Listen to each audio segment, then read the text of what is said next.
Before we talk about solving linear systems by graphing, let's review what a linear system is. A system of two linear equations are equations that can be written like this. Here we have two equations, but the special thing here is they are working together. So we call them a system. How are they working together? Well, the x and the y in each equation is the same number, the same coordinate pair. And when we plug that pair, x and y, into each of them, it would be a solution to them separately, and thus a solution to them as a system. So here's the definition of a solution for a system of two equations, and that is merely an ordered pair, x and y, that satisfies each equation. So let's review solving a linear system graphically. There's other ways to solve linear systems. You might remember them. They're elimination and substitution. We'll work on those in the next lesson. But today we're going to solve them graphically. So let's begin with equation 1 and equation 2. Our first job is to graph each of them completely separately. And since they are already in standard form, I'm going to use intercepts to solve for them. So you pause the video and you practice solving, graphing an equation with intercepts, and we'll come back and see if our graphs match. Here I've solved equation 1 for its x-intercept and y-intercept, and I found the x-intercept to be -2 and 0. So go ahead and, well, maybe you already did this, but plot the point there, -2 and 0. And my y-intercept was 0 and 5, so that would be up here. And I will leave that in red so we can tell that apart. Now you should get a straight edge and draw a line as straight as you can through these. I'm going to do the best I can again. Okay, and that is equation 1 and the red line, and I'll just mark it for your notes that that's equation 1. Now let's do equation 2, and I'll do it with you in case we need practice on graphing with x and y intercepts. So we are working on equation 2 now. And I'm going to first look for my x-intercept, and recall that means y is equal to 0.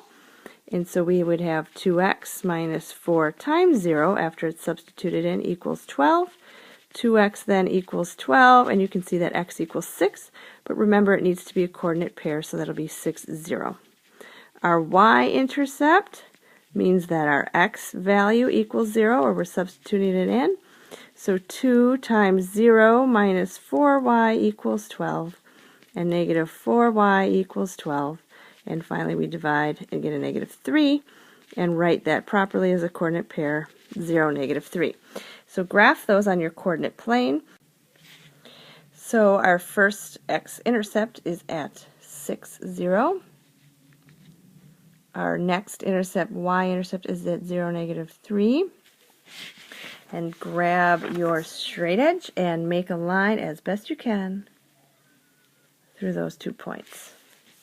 And now, remember, we're solving a linear system, so the point is that we need to find out which values for x and y are true for both equation 1 and equation 2.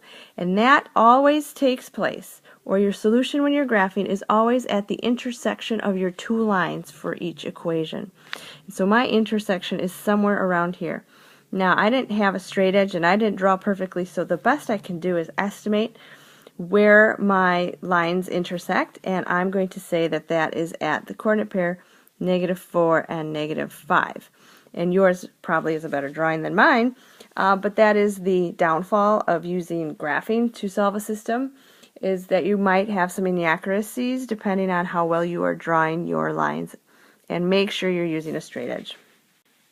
But do remember what that answer or coordinate pair means. It means if I put a -4 in here and a -5 in here, I will get a -10, and that does turn out to be true. And if I put a -4 in this equation and a -5 in that equation, that 12 is my answer. So this is a coordinate pair or a solution that works for both equations and thus for the system. Now you practice these guided practice problems. Pause the video now, come back when you've finished them, and we'll check our answers with each other.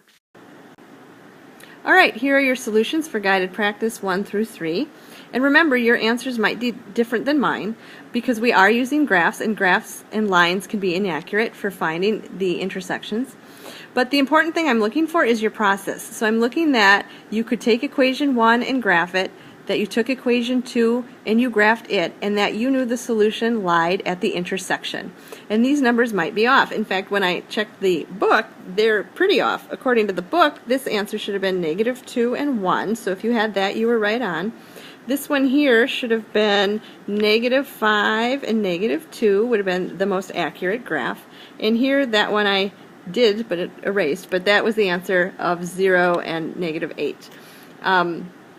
So just get close. Remember, I'm not looking for the exact solution. I'm just looking that you know that the intersection is your solution, meaning x and y put in these two equations would make both of these equations true. Now we're moving on to classifying systems. There's two types of systems, consistent or inconsistent. These definitions can seem confusing until I show you what they look like graphs, so just hang on with me. A consistent system is defined as a system that has at least one solution. And then there are two classifications with that, the independent system and the dependent system. An independent system has exactly one solution, and your dependent system has infinitely many solutions. So let's look down at these graphs before we move any further. Let's look at these. This is an example of an independent consistent system. It has one solution and it's at the intersection.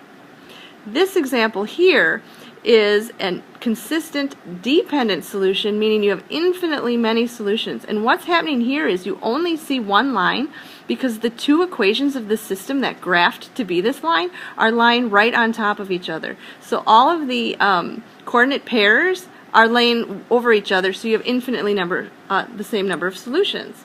And finally, we move to the inconsistent system, and that's what this one is right here. When you have parallel lines, they will never intersect, so you can never have a coordinate pair that would be true for both lines. So let's write the definition for an inconsistent system.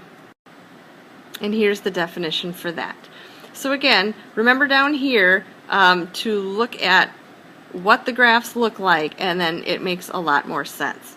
So let's do another example where we're solving a system and see how we would classify it as consistent or inconsistent, and then can we be more specific and say whether it's dependent and independent. So here's our practice problem. It's asking us to solve the system and then classify it as consistent and independent, consistent and dependent, or inconsistent. These look pretty friendly equations, so I'm going to solve them using slope-intercept form rather than intercepts, but you go ahead and do it whatever way you want, and let's come back together and see if something special happened in this situation. Okay, so here's the equations of the lines, both reformulated into slope-intercept form, and you should notice something right off the bat, and that is they are the exact same line. There are two lines, though, still here. I graphed the red one, and now I would graph the blue one right over it. And so because these lines are concurrent, or one is right over the other one, we would say that it is consistent and dependent. This would be your answer that you would write down. It's consistent because it has more than one solution, and it is dependent because it has an infinite number of solutions. Any coordinate pair x and y that you put in there would still make both of these equations true. So you have an infinite number of solutions, hence this would be your answer and that would be your graph. Alright, let's try another one. We're going to go down here to example 3, and we are supposed to solve this system and see what is special about it. So go ahead. I think, wow, for this one I'm for sure going to use slope-intercept form because my y's are isolated. They have no coefficients, so this will be easy to rearrange. Go ahead and do that now. Okay, I sure hope you're pausing your videos when I'm asking you to, otherwise you're just not going to get the same level of learning that you would if you were doing these on your own.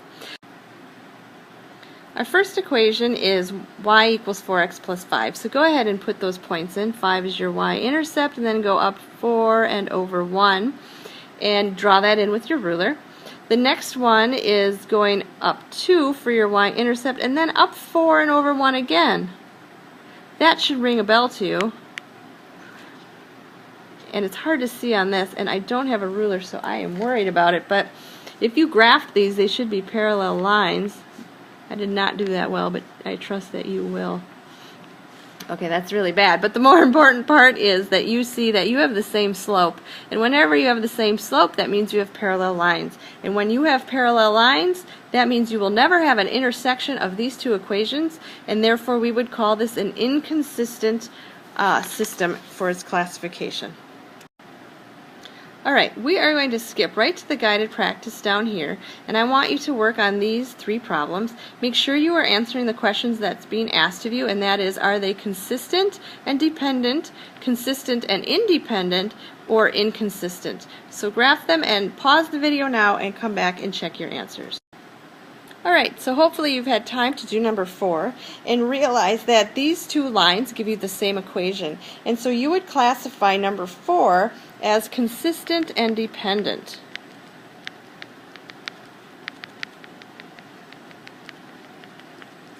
Okay, because they have infinitely many solutions. So I'll just write that down, just for notes.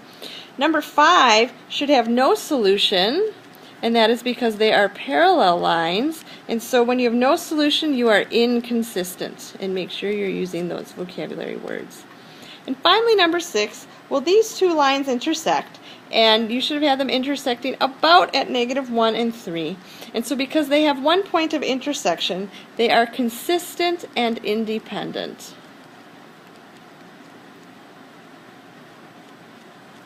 And that is classifying systems.